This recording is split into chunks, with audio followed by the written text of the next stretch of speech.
What is up, guys? Welcome on back here to Tech Talk Vids. In today's video, we're going to talk about the iPhone 16 Pro Max and why personally I think this thing is hot garbage. What is up, guys? Welcome on back to Tech Talk Vids. And this phone, 256 gigabyte version at the Apple Store with my tax rate where I'm at, $1,299.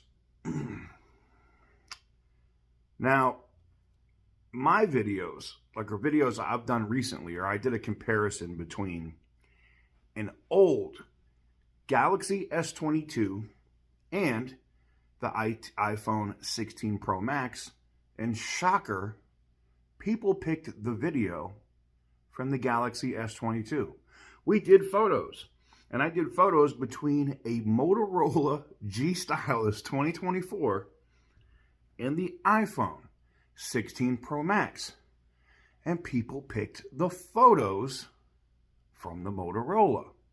What does that mean? Not a lot. It all comes down to personal preference. But here's my problem, and I say this about every phone. I destroyed the Pixel this year because of it, and the iPhone's about to get the same treatment. It's very simple. If I pay you $1,300 for a phone, I expect a premium experience. Now, is it beautiful? Does the design look good? If you saw my initial impressions, yeah, I love the way it feels in the hand. I love the way it looks. It's an iPhone. It's the same damn phone that we've had since what? The 11? The 11 Pro Max, I think, was the first one that did this camera arrangement. Now it went from round to sharp corners to rounded corner. I get it. It's changed a little bit in that regard. But it's the same phone. Not much has changed. And, okay, now, I can put an icon in the middle of my screen with software, but I can still do that with an iPhone 13. I'm going to hear all this, but it's got 4K, 120 frames per second, TK. I can film at 1080, 120 frames per second on another phone. And when I throw it into my editor, I can upscale it. I don't care. Here's the thing. When it comes to tech or phones, that's why I don't do videos all the time. I keep it real. I keep it honest. I don't care. I don't fuck your feelings. Don't give a shit. I'm just going to be honest about what I spent my money on. And that's what I said I was going to do when I restarted the channel and started doing this.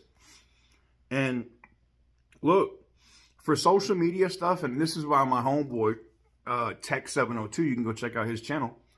He's the same way. He loves this because he has to use one of these phones for business. But he loves his Pixel more than he likes this. Me personally, I can't. I use my phone for pretty much everything. Now, when I can, I do use my gaming laptop or my MacBook to edit, depending on if I'm using Final Cut. Damn, I hate sneezing. That stuff is horrible, man. It makes your heart stop and all that stuff. Anyways, getting back to this. I use my phone for everything. If I'm out, if I'm mobile, if I'm moving around, right? Now, I operate 6 YouTube channels on a regular basis. I have one that deals with aviation, where I fly my Cessna around and I do different videos on my Cessna 172. I have 2 car channels. I have this tech channel, and I have 2 gambling channels. These are channels that I run and manage every single day. My gambling channels, I film everything with my iPhone or my Samsung. I pop it up in there, and then when I get done gambling at the machine, before I go to make another video, I'm already exporting that footage out in LumaFusion, and it's already on its upload. It's already uploading by the time I'm on my way out the casino, right? Same thing for the aviation channel. Obviously, I shoot all the footage and then I edit that later. Those are videos that I normally do in like Final Cut or Adobe. But then we have tech videos like this that I will shoot, with my S24 Ultra, which is what we're shooting with today. And I'm talking about the iPhone, and I'll process it while I'm out and about, or why this is literally going back to Apple. Like I don't buy phones and return them. I keep them for years. They sit in a drawer, all right? If I'm not not using them, or I give them to friends or people that I know that like break a phone or something. But this, $1,300 for this? And let me talk about what my gripes are. This little camera button right here, while it's supposed to be this great innovative experience where you can scroll through when you're on, okay, look. The zoom, cool, right? You can do this in Zoom. Ooh, right? Like, I get it. But it's the most unintuitive spot ever, because every time I grab my phone with these two big meat paws and I pick my phone up, I'm instantly, which is fine.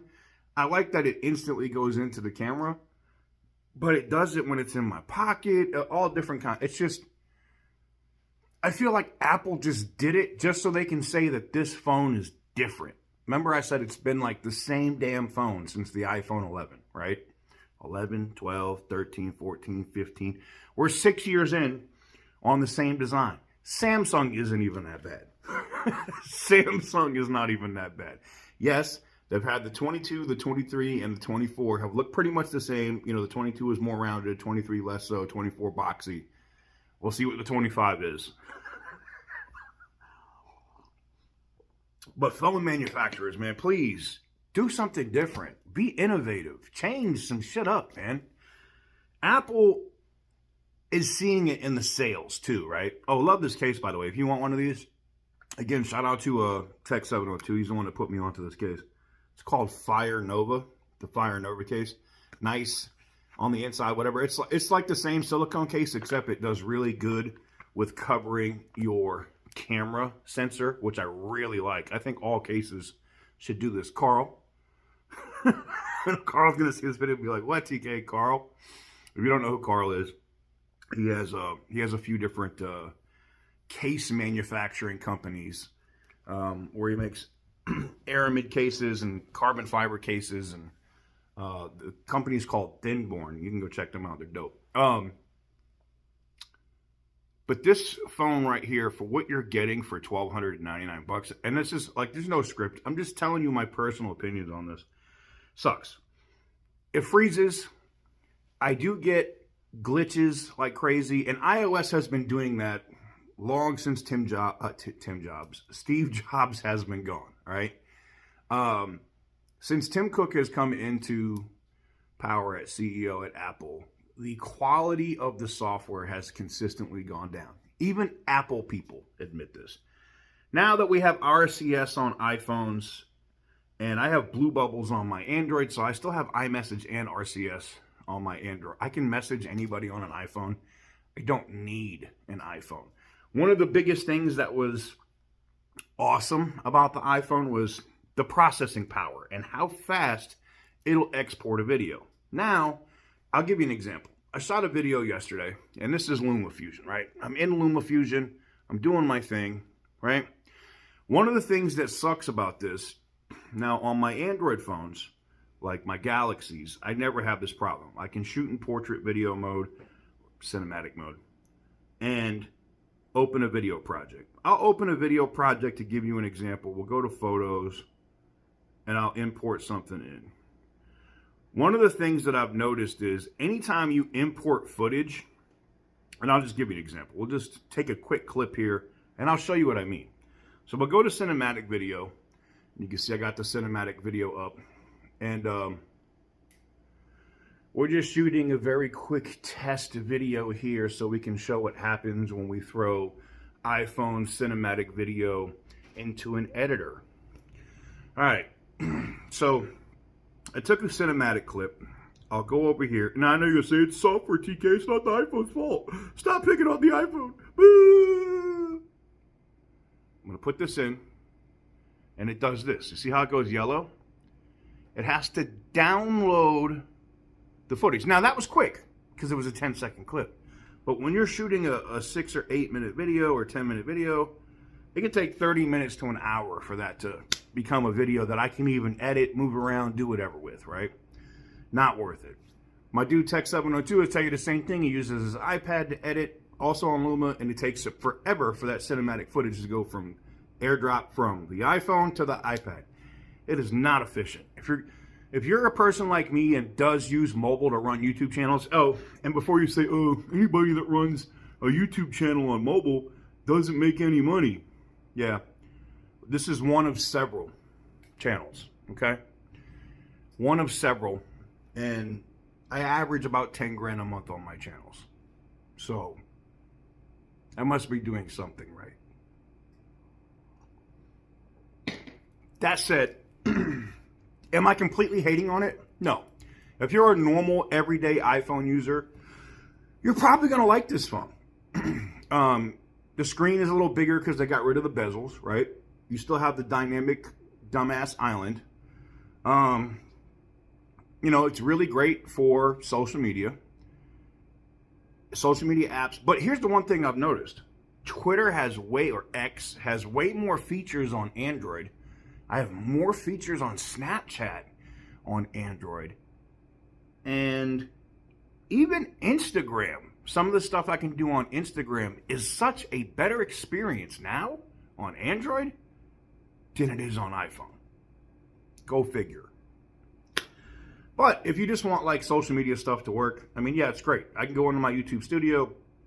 I can answer comments, you know, and I have hundreds of thousands of comments that I should address. They're all in here. So it's a good experience for that. Or if I want to get into my, you know, fantasy football stuff, what's going on this week, I can get in here and do that. But in all honesty, I just don't see the value at $1,299, $1,300 for me. Now I can get it with a military discount. For whatever reason, if you go through the military discount store in Apple Military, it takes 6 days for you to be able to go to the store to pick it up. But if you pay full retail, you can pick it up the same day. I don't know what's up with that. But what I probably will do is I'll probably just pick up a regular iPhone 16 and not the Pro Max, because I can still get my cinematic footage out of the 16. I can still shoot photos. I can still iMessage from it. And that's pretty much what I do with my iPhone. I run my S24 Ultra and my little food stamp Motorola for pretty much everything else. Go figure. Let me know what you guys think in the comment section down below. I'm not hating.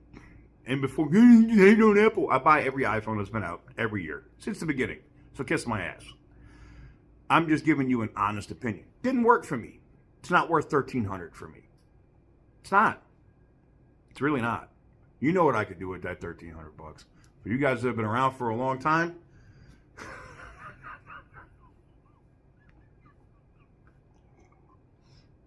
some of y'all know. Anyways, thank you guys very much for watching. Tell me your experience. If you've had one of these, be honest. Tell me what you think.